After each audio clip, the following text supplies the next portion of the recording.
Praise lord, హల్లెలూయా. దేవుని నామానికి స్తోత్రాలు. మీ అందరికీ నా వందనాలు తెలియజేస్తున్నాను.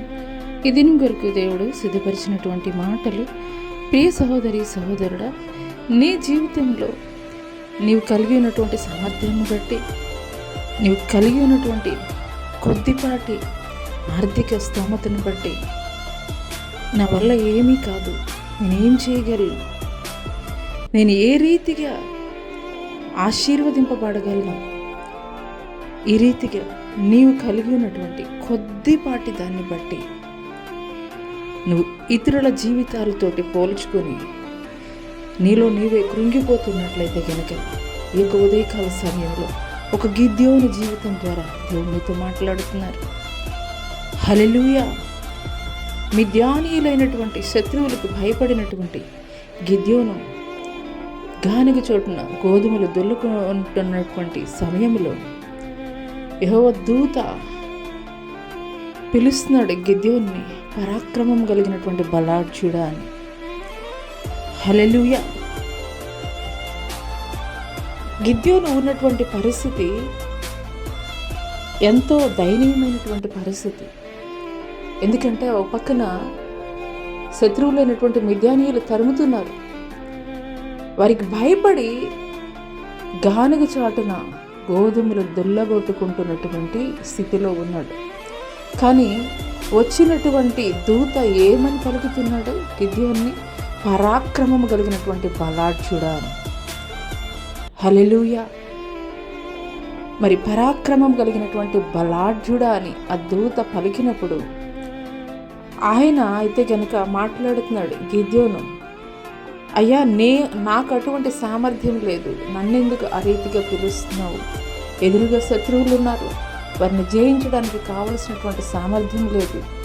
కాబట్టి నాకు కొన్ని సూచనలు చేయి, నీవు నిజంగా యెహోవా దూతవైతే అని కొన్ని సూచనలు చూపించమన్నప్పుడు మరి ఆ యొక్క సూచనలు అయితే కనుక ఆ యొక్క దేవుని దూత చూపించడం జరిగింది. హల్లెలూయా. అంత మాత్రమే కాదు, మిద్యానీయులైనటువంటి శత్రువుల్ని ఎదిరించడానికి మిద్యానీయులైనటువంటి శత్రువులు 1,00,000 మంది ఉన్నప్పుడు 32,000 మంది గిద్యోనికి సైన్యం ఉన్నది. కానీ అందులో నుండి కూడాను దేవుడు ఫిల్టర్ చేసింది, దేవుడు ప్రత్యేకపరిచి ఏర్పరచుకున్నది కేవలం 300 మంది మాత్రమే. ఆ 300 మందికి కూడాను దేవుడు ఆయుధాలు అయితే కనుక ఇవ్వలేదు, కానీ వారి చేతులకి ఇచ్చినది కేవలం బూరలు, మట్టి కుండలు మాత్రమే. ఆ యొక్క మట్టి కుండలు, బూరలు దేవుని ఆజ్ఞ మేరకు ఎప్పుడైతే బూరలు ఊదుతూ ఆ యొక్క కుండలు పగలగొట్టారో, శత్రువులు మన మీద దాడి చేస్తున్నారని ఆ యొక్క చీకటిలో వారిలో వారే పొడుచుకుని చనిపోయినటువంటి పరిస్థితులు ఉన్నారు. గిద్యోను యొక్క సైన్యం మొత్తము సురక్షితముగా ఉన్నది. ఈ మాటలు వింటున్నటువంటి ప్రియనేస్తమా, ఇక్కడ దేవుడు వారికి ఇచ్చింది లేదంటే వారిని చేయమన్నది కేవలము భౌతిక సంబంధమైనటువంటి బూరలు, భౌతిక సంబంధమైనటువంటి కుండలు పగలగొట్టడం కాదు, కానీ బూర అనగా స్తుతించడం, దేవుణ్ణి స్తుతించడం, మనఃపూర్వకంగా స్తుతించడం. ఆయన స్తుతిస్తూ కుండలను బద్దలు కొట్టడం అని అంటే గనక మన యొక్క హృదయాన్ని ఆయన పాదాల యొద్ద విరగ్గొట్టి, అయ్యా, నీవు తప్ప నాకు ఆశ్రయము ఆధారము లేదు అని ఎప్పుడైతే దేవుని సన్నిధిలో ప్రార్థన చేస్తావో, నిశ్చయముగా నీ సామర్థ్యాన్ని బట్టి కాదు, కానీ నీకున్నటువంటి కొద్దిపాటి స్థితిని బట్టి కాదు, కానీ ఆయన యొక్క సామర్థ్యము ద్వారా, ఆయన యొక్క కృప ద్వారా నీ జీవితంలో దేవుడు ఘనమైనటువంటి కార్యాలు జరిగించబోతున్నాడు.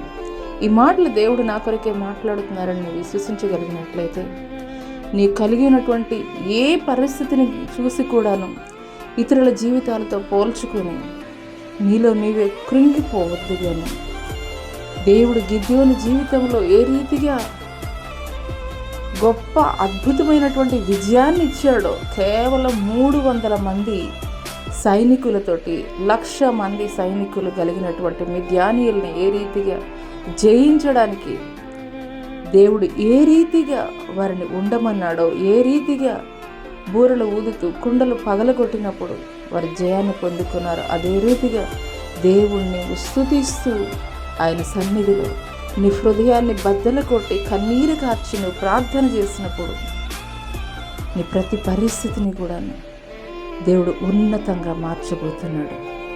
ప్రతి పరిస్థితిలో కూడా దేవుడు నీకు విజయం ఇవ్వబోతున్నాడు. అట్టి కృప దేవుడు నీకు దయచేయునుగాక. ఆమేన్.